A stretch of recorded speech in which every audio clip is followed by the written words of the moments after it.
जय माँ।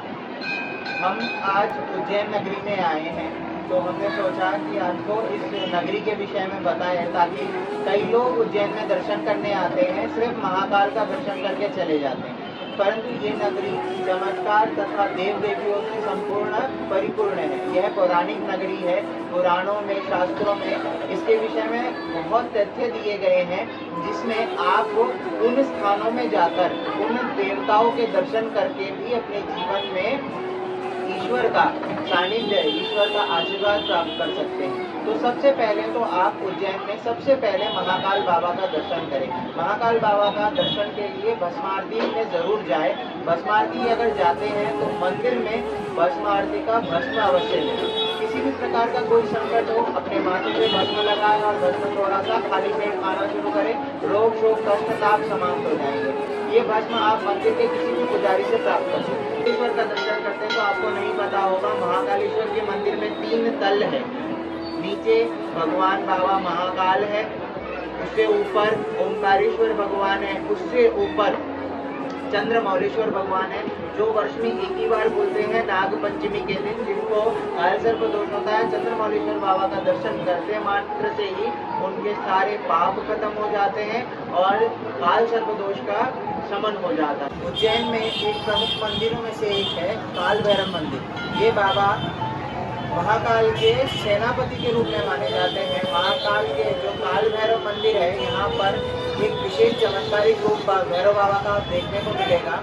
वहाँ पर भैरव बाबा को मदिरा का सेवन कराया जाता है। पंच मकारों में से एक मकार मध्य है, उस मदिरा का सेवन भगवान को कराया जाता है और आप विश्वास नहीं मानेंगे कि वह पान करते हैं। पेट में करके मदिरा डाला जाता है उनके मुख में और वह पान करते हैं।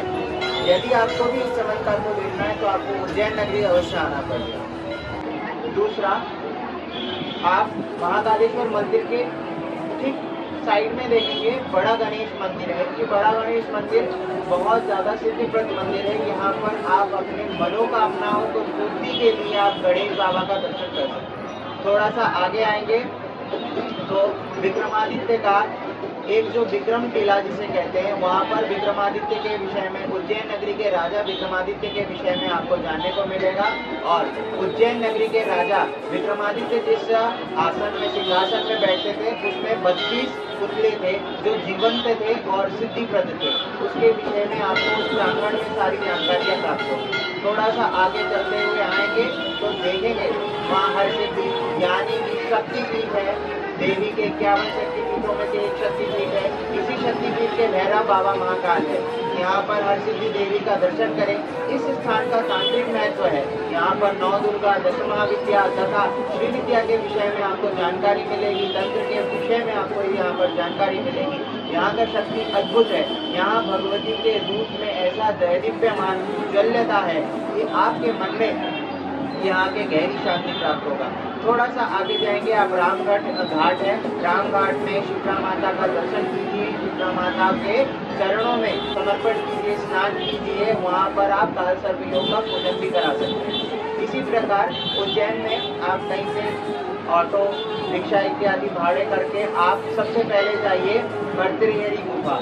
यहाँ भर्तृहरि जी जो विक्रमादित्य के बड़े भाई है, उनका गुफा है। उन्होंने वहाँ सिद्धि प्राप्त करा था। इंद्र ने उनकी तपस्या को भंग करने के लिए पत्थर फेंका था।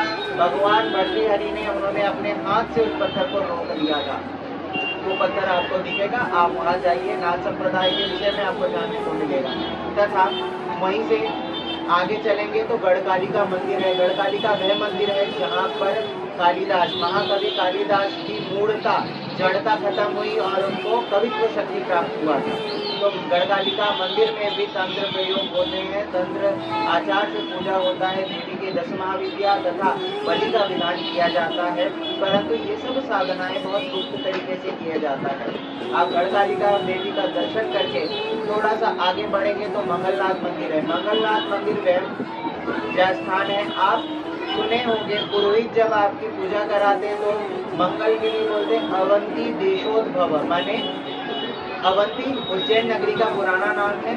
इस अवंती नगरी में ही भगवान मंगल, ग्रहों के ईश्वर मंगल का जन्म हुआ है, जो पृथ्वी के पुत्र है। वो मंगलनाथ मंदिर ऐसे स्थान पे है जिसे पृथ्वी का मध्य स्थान या फिर ब्रह्म स्थान या फिर बिंदु केंद्र बिंदु माना जाता है। वहाँ आप मंगलनाथ मंदिर में अपने मंगलिक दोष इत्यादि का पूजा करा सकते हैं, बाल श्रृंगार करा सकते हैं। बाल श्रृंगार की पूजा है वहाँ पुरोहितों के द्वारा पूजा करा सकते हैं। उसके बाद भगवान श्री कृष्ण जो जगत के गुरु है, कृष्णम वंदे जगत गुरु, उनके भी गुरु सांदीपनी ऋषि का आश्रम, भगवान कृष्ण बलराम तथा सुदामा वहाँ पर पढ़ाई किए थे। सांदीपनी मुनि ने अपने सबसे एक बेलपत्र से भगवान शिव का शिवलिंग उत्पन्न किया था, वो शिवलिंग दर्शन कर मिलेगा।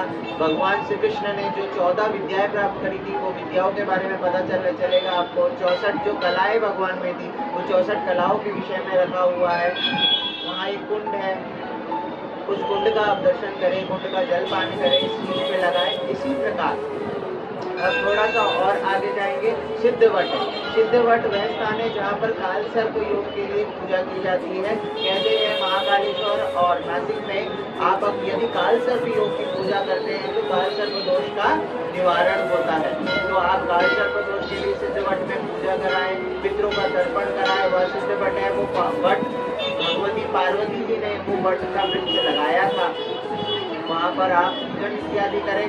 करने के बाद आप वहाँ से चक्रतीर्थ यानी कि जो उज्जैन नगरी की तंत्र स्थली है, वहाँ भैरव मंदिर है, तंत्र पीठ है, वहाँ तंत्र पीठ में आप जाइए। स्मशान है, जो अघोरी साधना साधक है वहाँ मिलेंगे। आप तंत्र साधक है तो आप वहाँ जाके साधनाएं कर सकते हैं, यज्ञ कर सकते हैं, अनुष्ठान कर सकते हैं। ये तीर्थ नगरी है, यहाँ 84 महादेव की मान्यता है। आप कोई ऑटो बुक करके कुछ दिनों के लिए यहाँ आ जाए, 84 महादेव के दर्शन करें।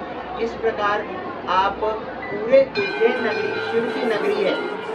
इसी प्रकार आप उज्जैन नगरी के अंदर बहुत अन्य स्थल है जो हमें इस वीडियो में बताने के लिए ये बाधाएं हैं। क्यों? क्योंकि वीडियो छोटा है, इसलिए आप अन्य चीज़ों की जानकारी के लिए हमसे संपर्क कर सकते हैं। धन्यवाद।